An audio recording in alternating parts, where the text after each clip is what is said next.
I almost threw the sewing basket into the trash. It was cracked around the handle, smelled of cedar and old lavender, and had followed me through 4 houses without being opened. At 81 years old, I finally decided it was nothing more than clutter. Then I heard something slide inside it. If you stay with me, I'll tell you why one forgotten letter stole 36 years of anger from my heart. I had spent more than half my life believing my younger sister had betrayed me. I could describe every detail of the day I stopped speaking to her. What I couldn't describe was how many peaceful mornings I sacrificed to keep that resentment alive. My sister Eleanor was born 5 years after me. She laughed louder, ran faster, made friends everywhere she went. People always noticed her first. I was the quiet one, the dependable one, the daughter who remembered birthdays and stayed beside our mother during doctor's appointments while Eleanor chased jobs across different states. At least, that's how I told the story. When our mother died, she left behind a small white farmhouse, a silver pocket watch that had belonged to our grandfather, and that old sewing basket. The lawyer opened the will. The house would be sold. The money divided equally. Simple enough. Then he reached the final page.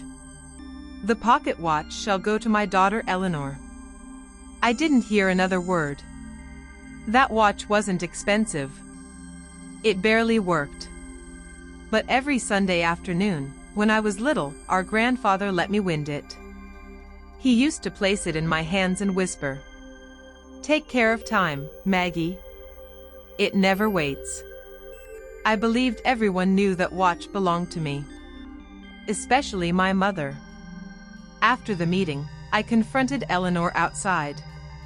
"You asked for it." She looked shocked. "No. Don't lie to me." "I didn't. You always got everything."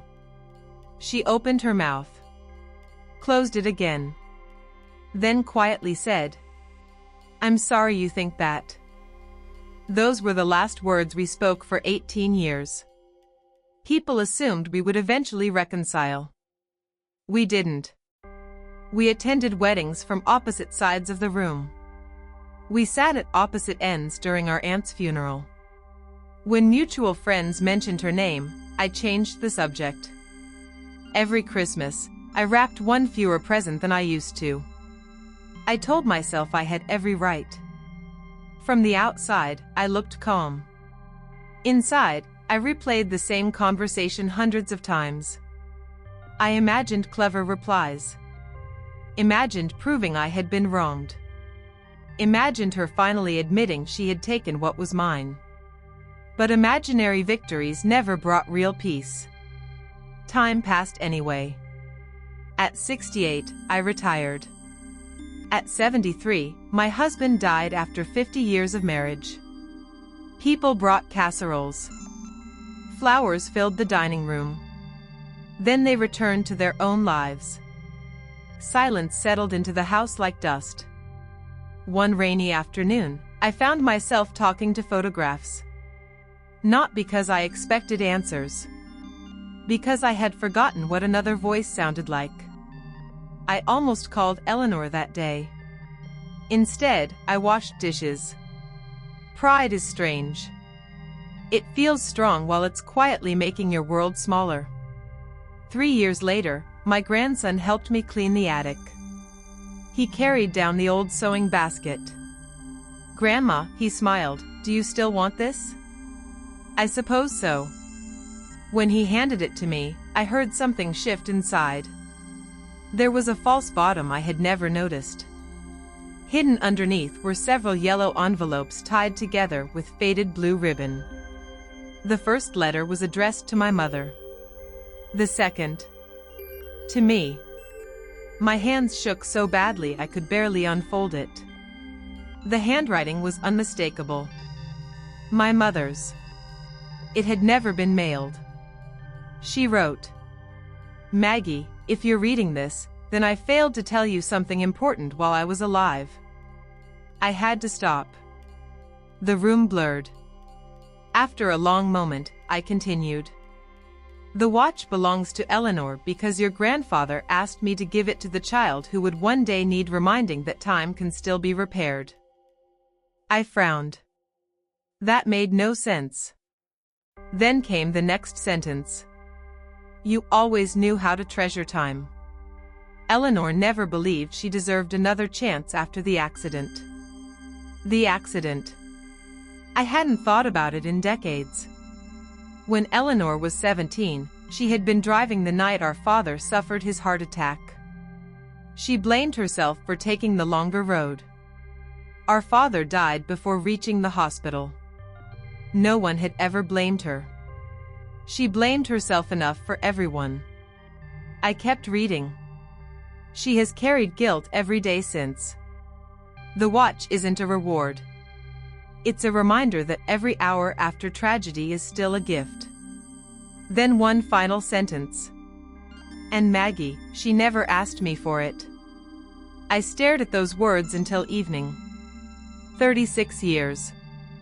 Built on something that had never happened. The next morning, I drove 2 hours to Eleanor's town.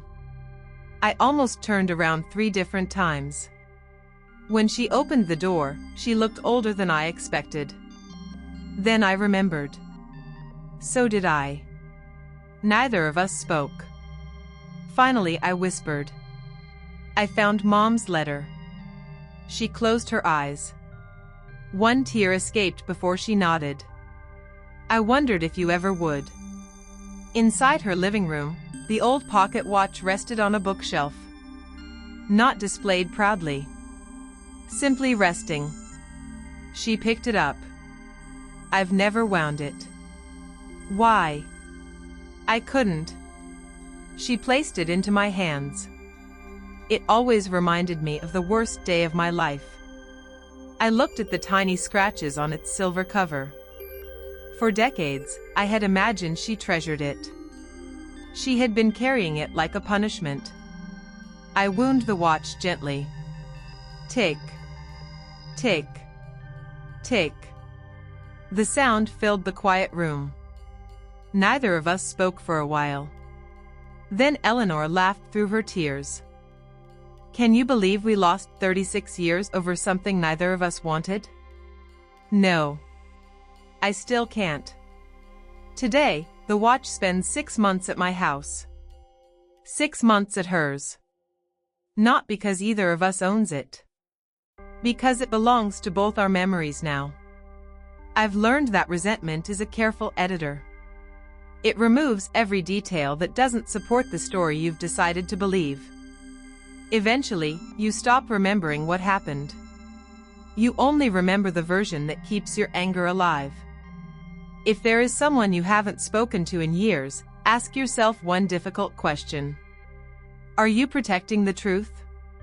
Or protecting the story you've told yourself? Those are not always the same thing. The sewing basket is still in my bedroom. The crack in its handle hasn't been repaired. I don't want it repaired. Every time I see it, I remember how close I came to throwing away the one thing that could heal my family. Sometimes peace doesn't arrive in a grand speech. Sometimes it's been waiting quietly beneath a false bottom all along.